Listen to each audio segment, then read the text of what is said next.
پیش مردم کج مکن گردن که حیرانت کنند، آبرویت برده و بدتر پریشانت کنند. پیش مردم کج مکن گردن که حیرانت کنند، آبرویت برده و بدتر پریشانت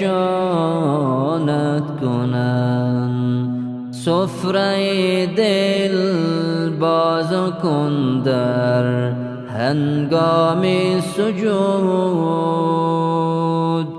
سفره دل باز کن در هنگام سجود. پیش الله کن گدایی تا که سلطانت کند. پیش مردم کج مکن گردن که حیرانت کنند، آبرویت برده و بدتر پریشانت کنند. سفره دل باز کن در هنگام سجود.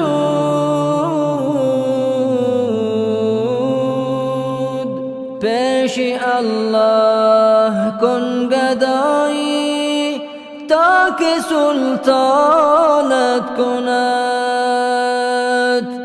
سفره دل باز کن در هنگام سجود.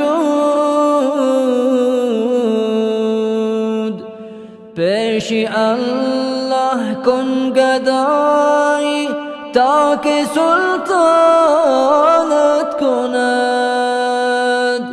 پیش الله کن گدایی تا که سلطانت کند.